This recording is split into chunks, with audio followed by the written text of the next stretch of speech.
તમારા બધાનો પ્રેમ પૂરતો હતો. તમારા બધાનો પ્રેમ પૂરતો હતો. કદાચ ક્યાંક પ્રેમ મોડો પડ્યો છે. કદાચ ક્યાંક પ્રેમ મોડો પડ્યો છે.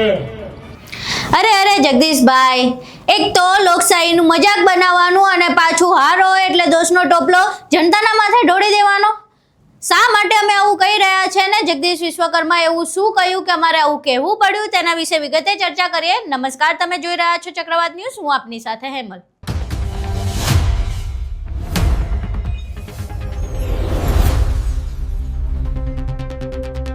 ગુજરાતમાં સ્થાનિક સ્વરાજની ચૂંટણીની જાહેરાત બાદથી નેતાઓની નિવેદનબાજીઓ શરૂ થઈ ચૂકી છે અને આવી જ એક નિવેદનબાજી જે ભાજપના પ્રદેશ પ્રમુખ છે એવા જગદીશ વિશ્વકર્મા દ્વારા કરવામાં આવી છે. જગદીશ વિશ્વકર્મા વિસાવદરમાં હતા, ત્યાં તેમણે સભાનું આયોજન કર્યું હતું અને જનતાનું સંબોધન કરી રહ્યા હતા. ચૂંટણી પ્રચાર વખતે તેમણે એવું કહ્યું કે વિસાવદરની જે પેટા ચૂંટણી હતી તેમાં તમારો પ્રેમ ઓછો પડ્યો, પરંતુ આ વખતે તમારો પ્રેમ વ્યવસ્થિત બતાવજો. પહેલા તો અહીં જગદીશ વિશ્વકર્માનું એ નિવેદન સાંભળીએ જેમાં તે પોતાની હારનો આખો દોષનો જે ટોપલો છે જનતાના માથે ઢોળી રહ્યા છે. કદાચ તમારા બધાનો પ્રેમ પૂરતો હતો.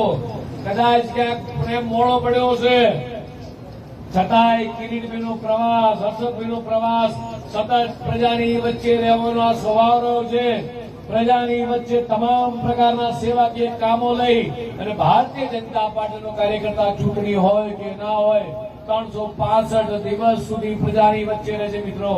જયારે આ દિલ્હી વાળા એક માન ને પેલા કેજરીવાલ ને રાહુલ ગાંધી ને બધા આવે છે, એક વખત પૂછો કે ભૂપેન્દ્રભાઈ પટેલ હોય કે જગદીશભાઈ હોય કે આ મારી સામે આ મંચ ઉપર બેઠેલા કાર્યકર્તા હોય 365 દિવસ સુધી એ પ્રજાની વચ્ચે રહેવા વાળા લોકો. અહીં તમે જગદીશ વિશ્વકર્માને સાંભળ્યા જેમાં તેઓ એવું કહી રહ્યા છે કે જનતાનો પ્રેમ ઓછો પડ્યો એટલે વિસાવદરની જે પેટા ચૂંટણી હતી એમાં તેઓ હારી ગયા. હવે આખી ઘટના શું છે અને શા માટે અમે જગદીશ વિશ્વકર્માને કહી રહ્યા છે કે તમે લોકશાહીની મજાક બનાવી?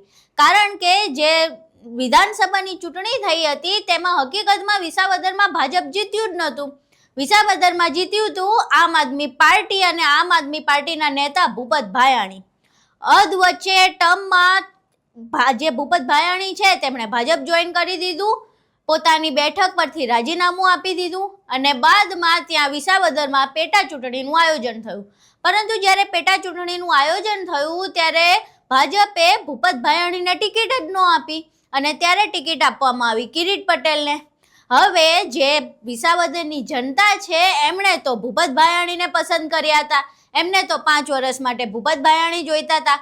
પરંતુ તમારા રાજકીય રોટલા શેકવા માટે અને તમારા એજન્ડા સેટ કરવા માટે તમે જનતા સાથે એક ગંદી મજાક કરી અને પક્ષ પલટો કરાવડાયો અને બાદમાં જેને જનતાએ ચૂંટ્યા હતા એને બીજી વખત ટિકિટ ન આપી.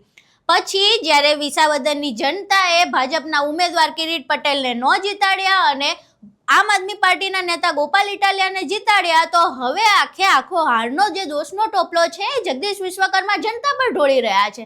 અરે ભાઈ, થોડી તો શરમ કરો. એક તો જેને જનતા જીતાડે છે, જનતાને જે 5 વર્ષ માટે જોઈએ છે એને તો તમે રહેવા નથી દેતા.